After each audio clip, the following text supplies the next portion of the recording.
Hello, friends. I hope everybody is doing well. My name is Christina Grozik, and I'm with a documentary called Going and it is a journey into sound. And we're hoping that it really inspires people to consider the sounds around them. So, in the spirit of sound, we are continuing the discussion on sound and talking with different people about how they use sound. And today, I am so honored and delighted to have this next person here with me. So, I had the pleasure of working with him a couple of years ago on a project called Draft Day. So, Ivan Reitman, extraordinary film producer and director, thank you so much for joining us today. Thank you. So nice to be here. Yeah, it's so nice to have you here. I really appreciate you sharing your time, your energy, and your presence.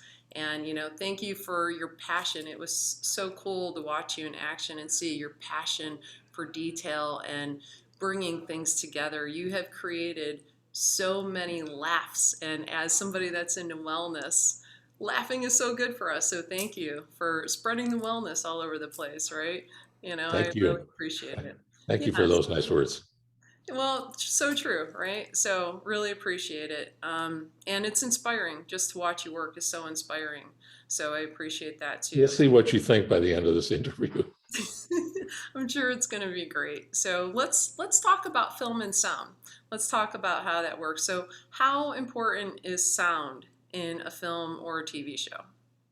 Well, I think in storytelling, because we're talking about visual storytelling of various kinds, I mean, sound is extraordinarily important. It's as important as the visual elements. And it's the combination of different kind of sound. There's sound effects, there's the sound of our voices, there's the sound of dialogue, and of course, there's the use of a soundtrack in terms of music.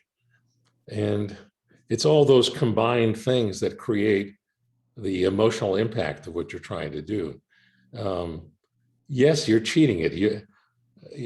It's not, even true documentaries are most effective when sound is involved. So, because if you're a storyteller, you're trying to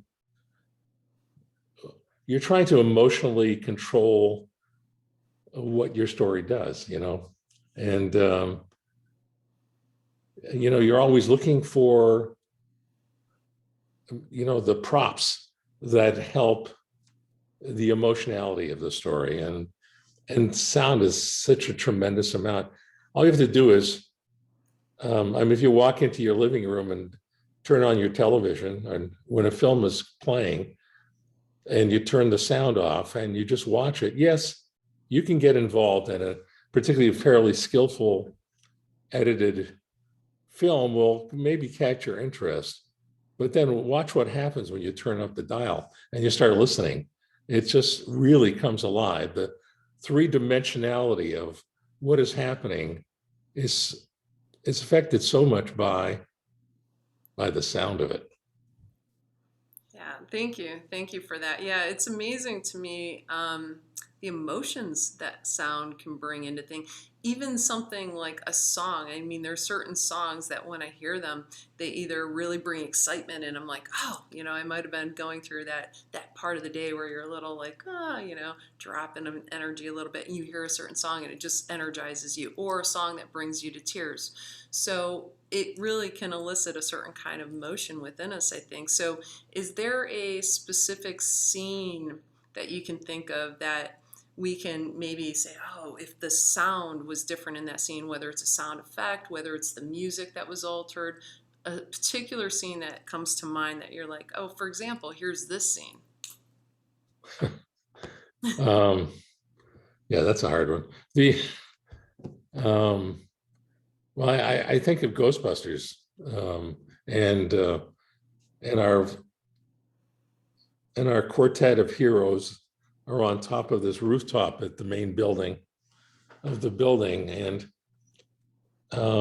they're meeting somebody from the spiritual world. It's a ghost, or it's some kind of god, and how that gets represented in the soundtrack really makes that. I mean, we're really actually on a stage in Burbank, California, and you're looking out, and yes, there's cycs, or there's these paintings that are all lit in twinkling lights that help create the illusion of being high up, you know, 20 stories in the air when you're really only a couple of stories in the air, still high, but it's, so you have to create, first of all, the truth of the matter in what is really an artificial moment. And then beyond that, you're dealing with, what's that person going to look like? The Gozer, as we called her, who's sort of a spiritual god, and just how she moves, and a lot of that is so much sold by the sound. It's the sound of the city of Manhattan when it's sort of quiet, but heard from 20 stories up. That's a very particular sound, and that puts us there in reality. But beyond that, you're creating a totally false moment, but you want to make it believable. And so just what her appearance is like, and what she sounds like when she's flying.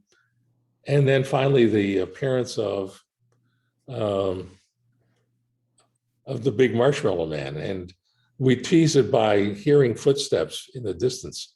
We don't even know what it is, and it's the combination of sound and the visuals and the editorial way that we sort of tease that moment that creates both comedy and shock and delight, because it's really finally both a scary scene and a delightful scene.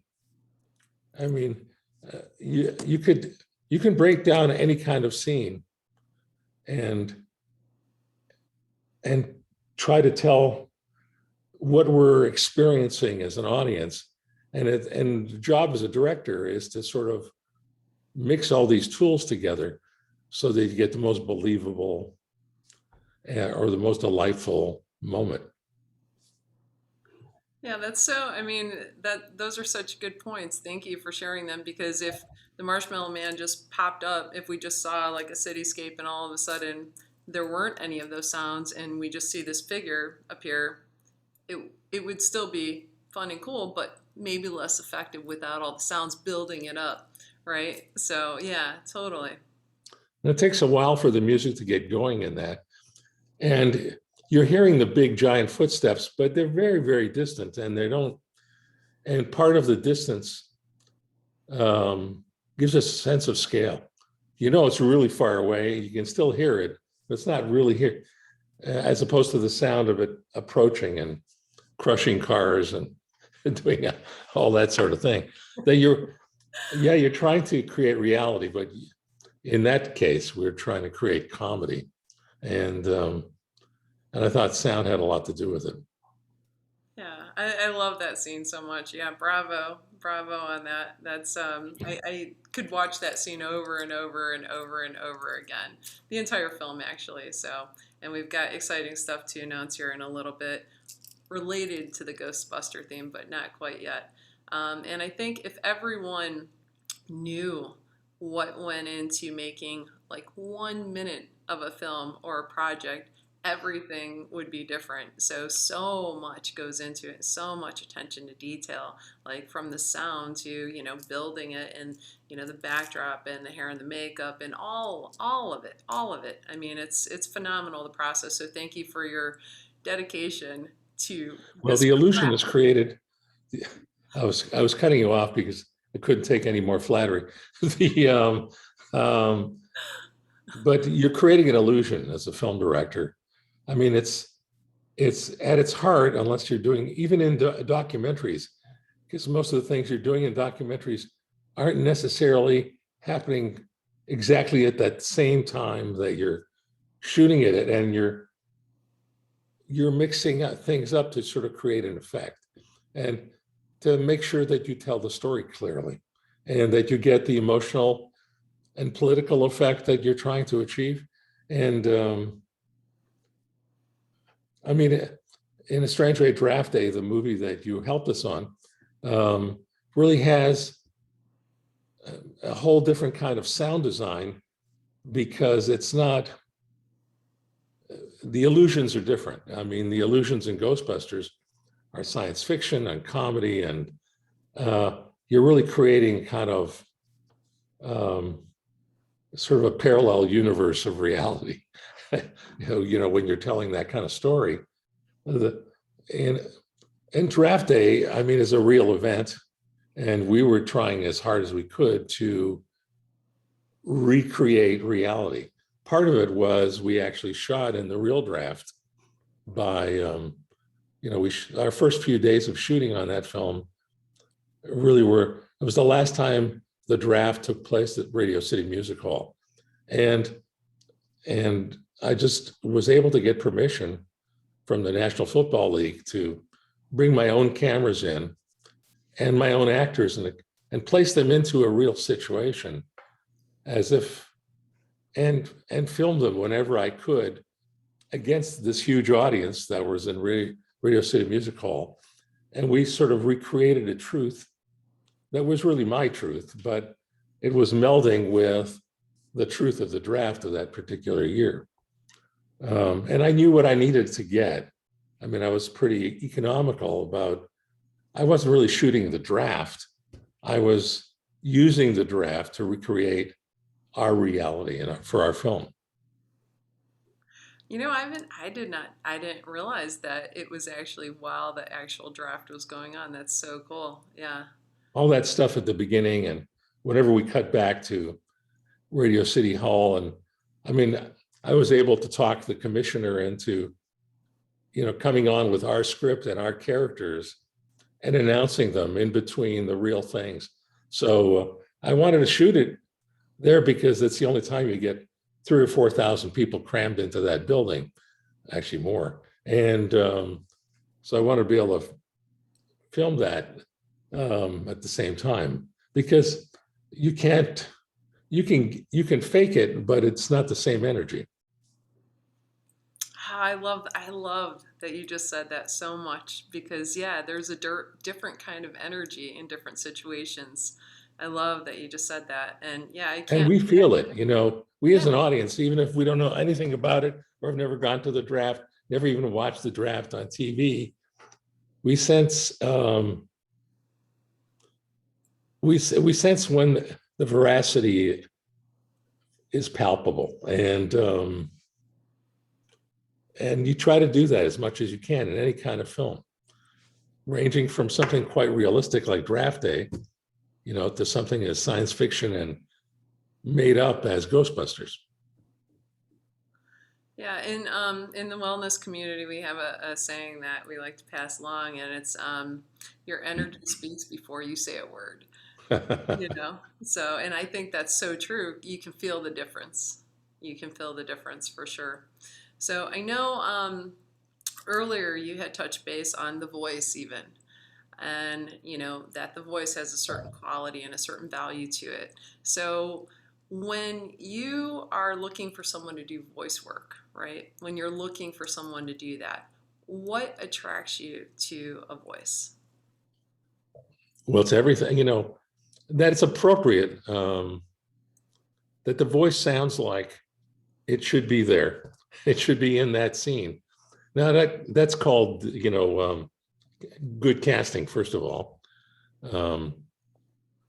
That the person's appearance or just the voice, depending on how you're using it, feels appropriate.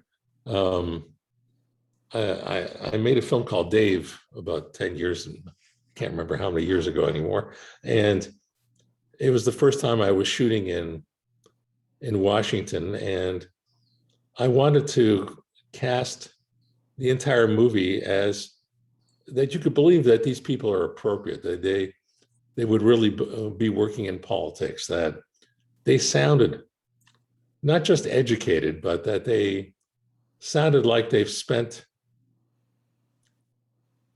their lives with the vocal rhythms of what that kind of job entails.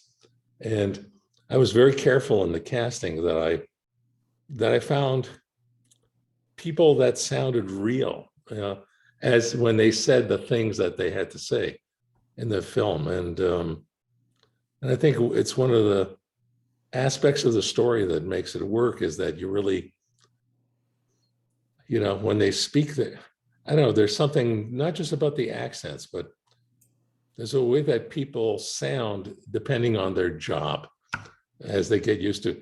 So whether it's the bullshit of what a film producer in Hollywood sounds like versus what a coach in Cleveland of the Cleveland Browns would sound like speaking to his team or speaking to in any kind of situation. And I mean, so that's part of the casting. But it's also, I'm not only thinking about what people look like or even whether they're good actors. I'm really thinking about what they sound like and the combined number of actors working together sound like, so that you're going, yeah, I'm buying this. I'm getting swept up. And then on top of that, when you're trying to do comedy, it's what makes it so damn hard. You need the truth in those scenes in much the same way the way I'm describing it. And then you have this whole other job, which is, okay, is this funny? Is this amusing? Is this dumb? Is it stupid? Or is it are you saying to yourself, I'm just not buying this. And you can't let the comedy destroy the truth of it.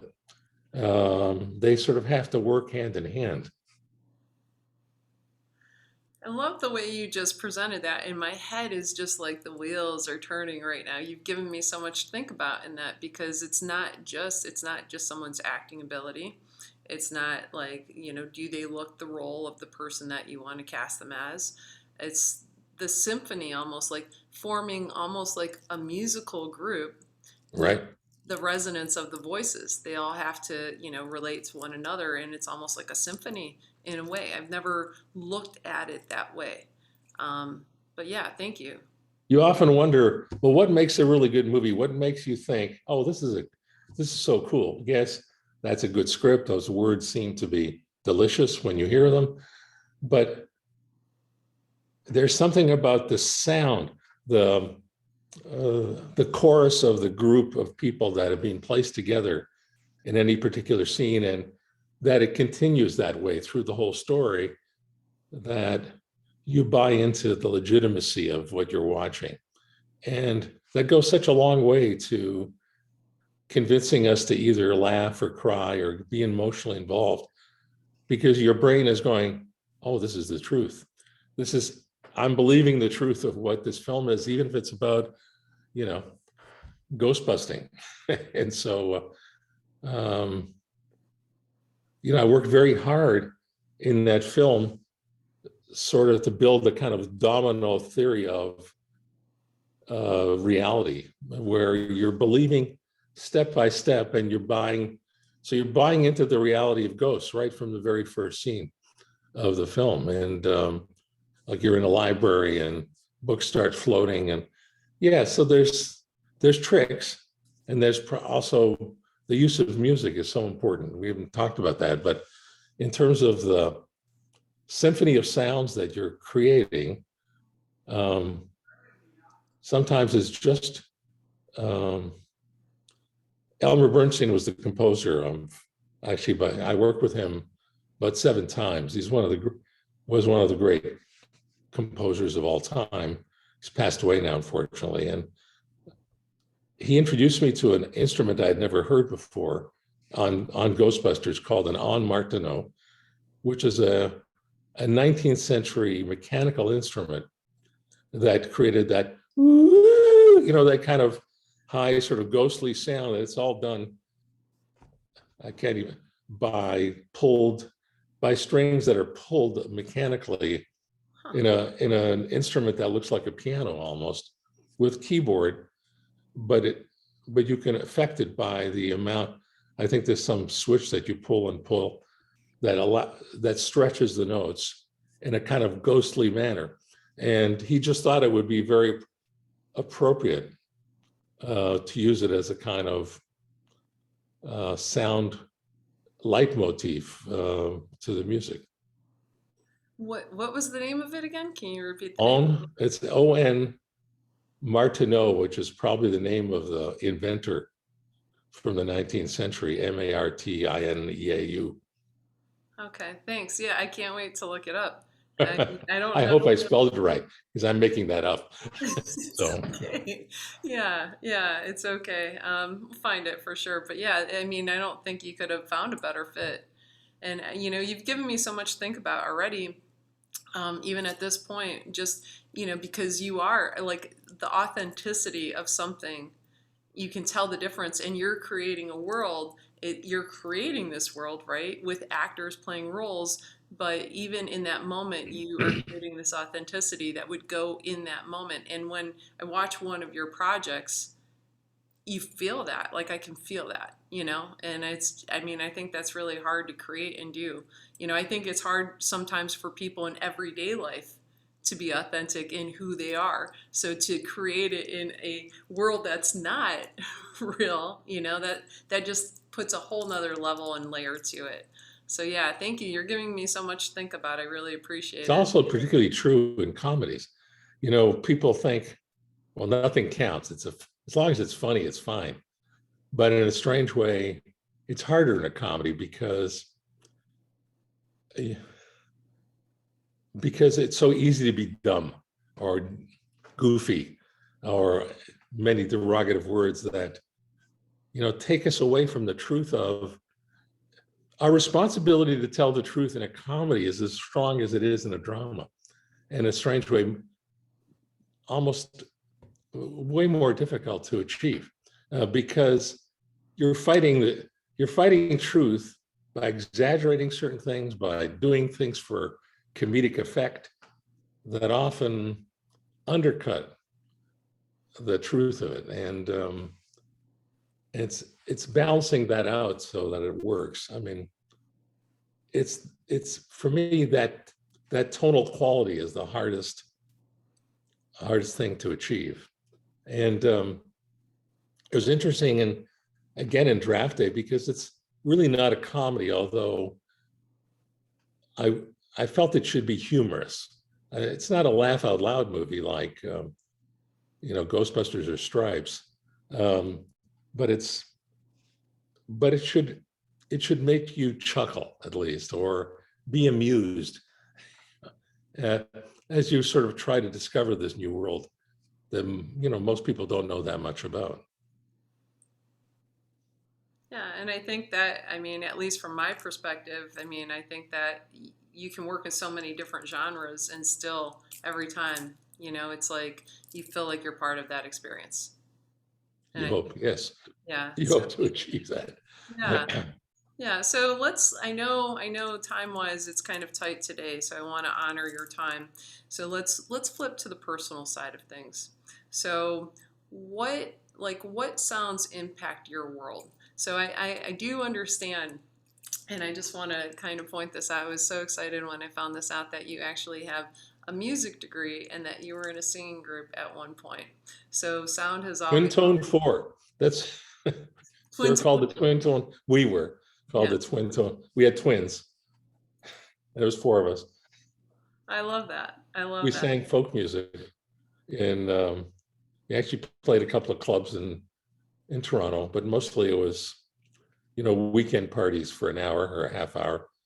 Um, I think it's where I I got. I'm not a particularly great singer. I wasn't a particularly great guitar player, but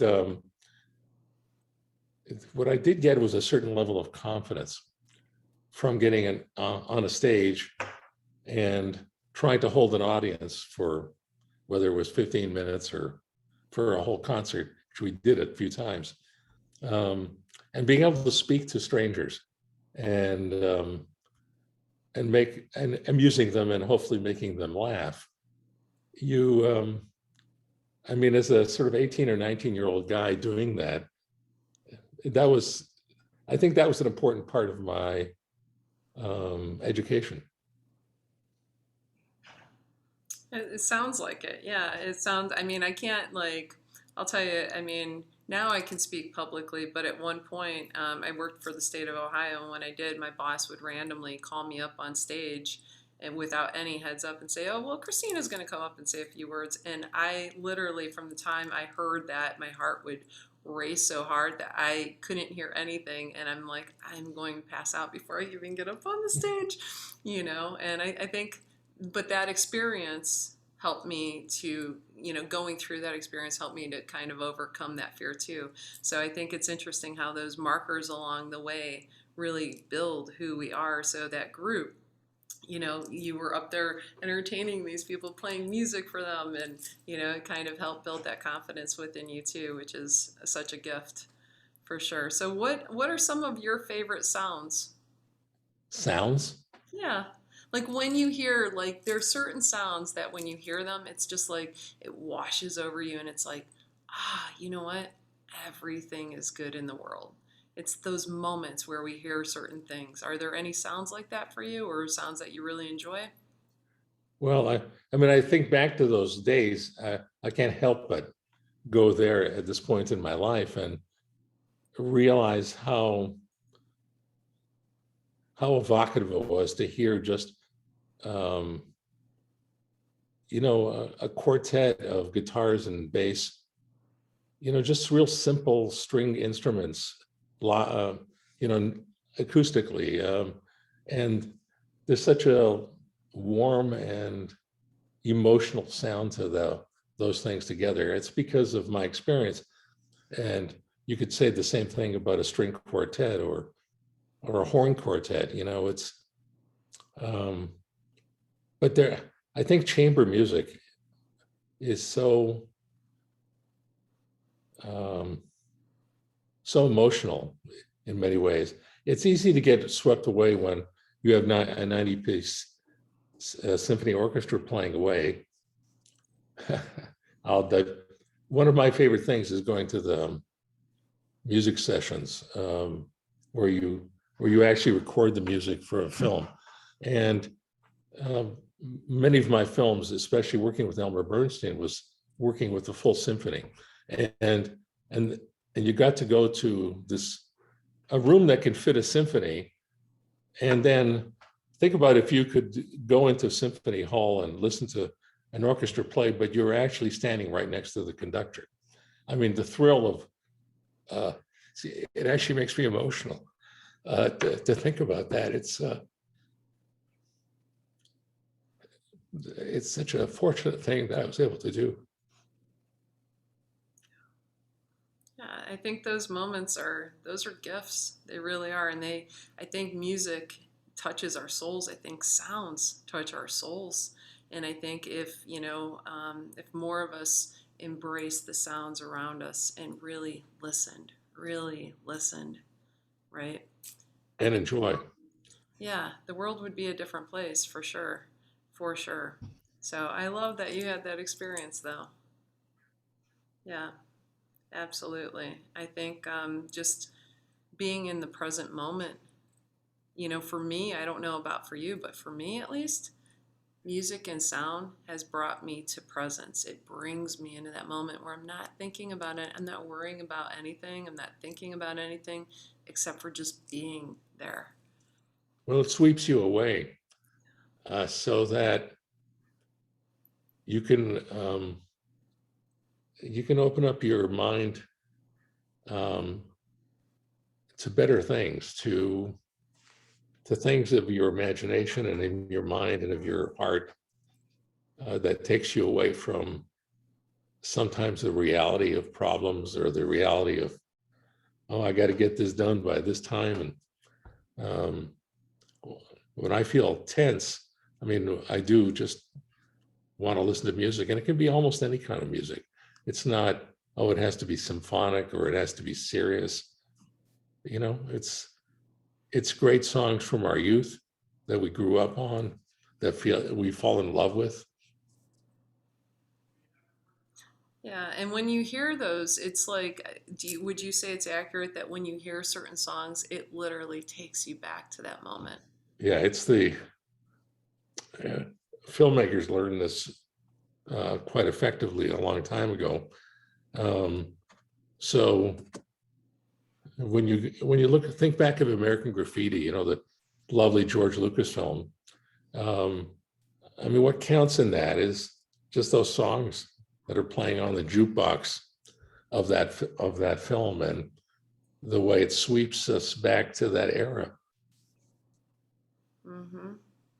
Yeah, I And totally we've agree. been we've been using that effective tool, all the time, and we use popular music as a way of going through the time machine. Yeah. And Ivan, I think I would guess that if you did like a man on the street kind of thing, how like on the late night shows they'll ask people questions. I bet if you went out and you were like, "Hey, who are you gonna call?" I think no matter who you talk to, most people would be able to say that. It becomes part of our fiber, right? We Yes. recall it. There's like definitely a connection between memory and music. And, we recall that. We may not be able to recall dates or other things that have happened, but the music will then, I think, activate it. And it's like, oh, there it is. There it is, you know? Yeah, I think it touches a deeper part of our soul, and you can't explain it, but you know it. We've all experienced it, and you just can't help it. You start moving your head and your body and your tush, and and you're suddenly gone, and it's a wonderful thing. Yeah, absolutely. Absolutely. So let me ask you this. How do you think sound will be used in the future? Well, I think in the way it's used now, what we've managed to do is create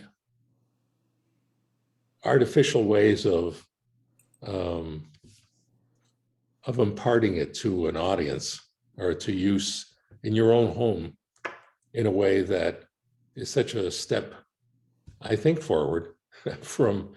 I mean, if you listen to the sort of first small kind of transistor radios that we had in our homes back in the 40s and 50s, never mind even further back where it was just a different kind of playback, is the quality of the sound is extraordinary, and all those changes, excuse me, have evolved in film as well.